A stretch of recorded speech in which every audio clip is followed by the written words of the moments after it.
ব্রিটেনের আদালত ক্ষমা প্রার্থনা করেছে, এদিকে জামায়াতের ঘুম নেই।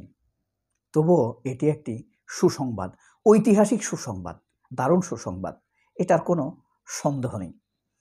আপনারা জামায়াতের ঘুম নেই, ব্রিটেনের আদালত ক্ষমা চেয়েছে, এটা কেন সুসংবাদ হবে? কারণ হলো, যুদ্ধাপরাধ ইস্যুতে চৌধুরী মঈনুদ্দিন নামের একজনের নাম আপনারা জানেন কিনা, যিনি যুদ্ধাপরাধের অভিযোগে অভিযুক্ত ছিলেন, বর্তমানে লন্ডনে বসবাসরত। এই চৌধুরী মঈনুদ্দিনকে ব্রিটেনের আদালত তিরস্কার করেছিল। কেন? এই চৌধুরী মঈনুদ্দিন বাংলাদেশের যুদ্ধাপরাধ ট্রাইব্যুনালের অভিযুক্ত ছিলেন। এই কারণে তার বিরুদ্ধে একটি অভিযোগ করা হয়েছে যে counting extremism challenging hateful activist. তারে বলা হয়েছে হেটফুল অ্যাক্টিভিস্ট, অর্থাৎ মানবতা বিরোধী অপরাধে এই মঈনুদ্দিন অভিযুক্ত।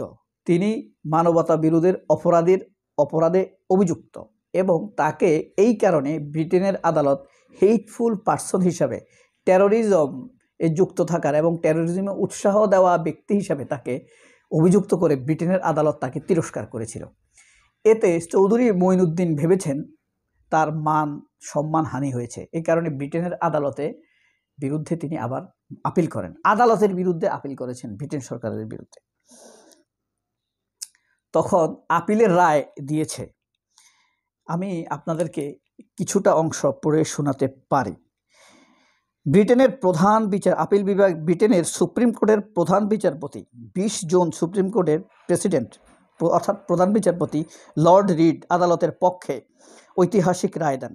মামলার বর্ণনা জানা যায় 2019 সালের কমিশন ফর কাউন্টিং এক্সট্রিমিজমের চ্যালেঞ্জিং হেটফুল অ্যাক্টিভিজম বিষয়ক ব্রিটিশ হোম অফিসের ওয়েবসাইটে মঈনুদ্দিনকে এক্সট্রিমিজমে জড়িত বলে অভিযুক্ত করা হয়। এতে 1971 সালের মানবতা বিরোধী অপরাধে অভিযুক্ত তার বিরুদ্ধে বাংলাদেশের তৎকালীন বিতর্কিত আন্তর্জাতিক অপরাধ আদালতের রায়কে প্রমাণ হিসাবে উল্লেখ করা হয়।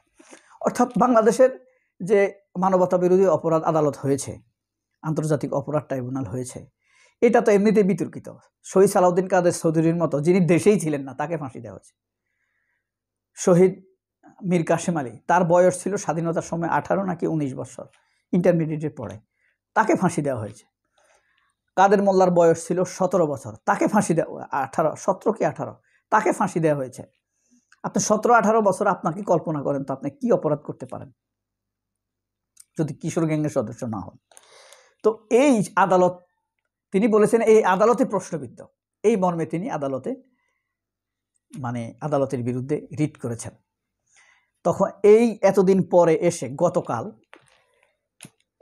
ব্রিটেনের আদালত চৌধুরী মঈনুদ্দিনের কাছে ক্ষমা চেয়েছে এবং তাকে 3,80,00,000 টাকা অর্থাৎ $3,30,000 তাকে পাউন্ড, 3,30,000 পাউন্ড ব্রিটেনের আদালত তাকে বুঝিয়ে দেওয়ার জন্য মান সম্মানের ক্ষতিপূরণ হিসেবে দিতে সম্মত হয়েছে।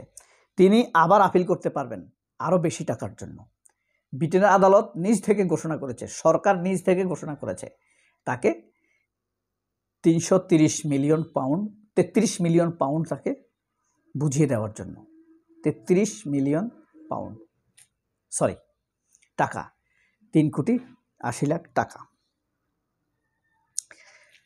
এখন এই যে, অথচ জামায়াতের কি দরকার এখন করার? জামায়াতের এটা একটা পজিটিভ দিক না?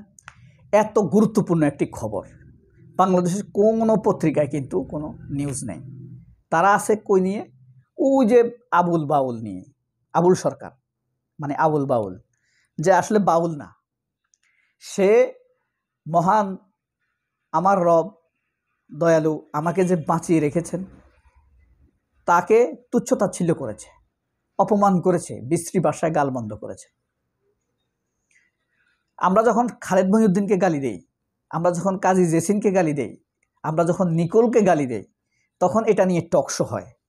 আর রাসূল সাল্লাল্লাহু আলাইহি সাল্লামকে গালি দিয়েছে, এটা তাদের কাছে গুরুত্বপূর্ণ বিষয় না। তাদের কথা হলো তাকে অ্যারেস্ট করা হলো কেন, তার বিরুদ্ধে প্রতিবাদ করা হলো কেন? দেখেন এই দেশের কোটি কোটি মানুষকে কিভাবে অপমান করছে মিডিয়া।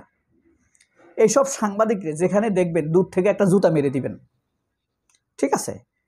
অথবা জোরে একটা গালি দিবেন, তুই টাউট, তুই দালাল, তুই ফ্যাসিস্ট। কোনো সাংবাদিককে দেখলে, যারা মিথ্যা কথা বলে, যাদের ফেস আমরা চিনি, তাদেরকে গালি দিবেন। আপনার ওয়ালে তাদের এক একটা ছবি প্রতিদিন আপনার যদি ফেসবুক থাকে আপলোড দিবেন, সেখানে দালাল হিসেবে তাকে সাব্যস্ত করবেন। কারণ আমাদের বাক স্বাধীনতা আছে, বাক স্বাধীনতা শুধু তাদের থাকবে তা তো না। বাউল আবুল সরকার সে রাসূল সাল্লাল্লাহু আলাইহি সাল্লামকে, আল্লাহর মহান আল্লাহকে সে গালি দিয়েছে। এখন এটাকে তারা ব্যাখ্যা দিচ্ছে তার পক্ষে, আর মানুষকে অপমান করছে, মানুষ মব করছে। বিএনপি হইল এই সবার আয়োজক। এই আবুল সরকার একটা ফ্যাসিস্ট, একটা মারাত্মক আওয়ামী লীগ। তো এর বিএনপি সহ এর মুক্তি চাইতেছে। বিএনপি ছাত্রদলের সহসভাপতি আমানুল্লাহ আমান এক নামের কিছুদিন আগে এক মেয়েকে ধর্ষণ করছে। সে খালেদা জিয়ার জন্য তার কোনো মায়া নাই, সে আবুল সরকারের মুক্তি চাইতেছে। এভাবেই গুরুত্বপূর্ণ বিষয়গুলো আমাদের চোখের আড়ালে চলে যায়, অথচ এটা জাতীয় পর্যায়ের অত্যন্ত গুরুত্বপূর্ণ বিষয়। বাংলাদেশের একজন নাগরিক, সে বিদেশের মাটিতে তার অধিকার ফিরে পেয়েছে।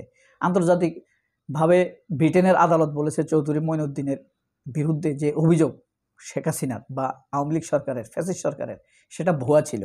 অর্থাৎ আওয়ামী লীগ আমলের যে ফাঁসিগুলো ছিল সবগুলো ভুয়া ছিল। এটা নিয়ে জামায়াত কোনো কাজ করছে না, অথচ নির্বাচন নিয়ে তাদের ঘুম নেই। নির্বাচন গুরুত্বহীন আমি কিন্তু বলছি না, কিন্তু জামাতের মধ্যে তো বিভিন্ন টিম আছে, কে আইন নিয়ে কাজ করবে, কে মিডিয়া নিয়ে কাজ করবে, তাই না, কে দারিদ্রতা নিয়ে কাজ করবে, কে শিক্ষা নিয়ে কাজ করবে, এরকম তাদের টিম আছে। দেখেন তাদের এটা নিয়ে কোনো মাথা ব্যথা নাই, তাদেরকে খোঁচানো লাগে, সব সময় খোঁচানো লাগে। তারা কিছু বললে বলবে আমাদেরটা আমরা বুঝি। তারা যদি মানুষের অনুভূতিকে প্রাধান্য দেয়, এটা নিয়ে তাদের অবশ্যই সরব হওয়া উচিত এবং তারা দেশ মাতৃকাকে জানিয়ে দেওয়া উচিত চৌধুরী মঈনুদ্দিনের বিষয়টি আসলে খুবই স্পর্শকাতর বিষয়, জাতির জন্য মর্যাদা। ব্রিটেন একটা লোককে তিরস্কার করেছে এবং তার মানহানি হওয়ার কারণে সরকার, ব্রিটেনের সরকার তাকে বাংলাদেশি টাকায় 3,80,000 টাকা জরিমানা দিয়েছে। তার মর্যাদা ফিরে পেয়েছে। বাংলাদেশের পত্রিকায় এটা নিয়ে খবর নেই, তাদের পত্রিকাও নাই, তাদের মুখে এটা কোনো কথা না, এটা নিয়ে মিডিয়াতে কোনো টকশো নাই। এখন এরকম ঘুম হারাইলে হইলে হবে? মানুষ যে আপনাদের উপরে ভরসা রাখবে, সব বিষয় আপনাদের নখদর্পণে আসতে হবে। ভাগ্য ভালো আবুল সরকার নিয়ে কোনো মন্তব্য দেয়নি জামায়াত। আমি ভাবছিলাম আবুল সরকারের আবার মুক্তি চায় কিনা তারা, যাক সেটা করেনি। তো এই যে ব্রিটেনের আদালতে জামায়াতের নেতা চৌধুরী মঈনুদ্দিন নির্দোষ প্রমাণিত হলো, সম্মানিত হলো, আপনার কাছে কেমন লাগে জানাবেন। সবাই অনেক ভালো থাকবেন। আল্লাহ হাফেজ, আসসালামু আলাইকুম।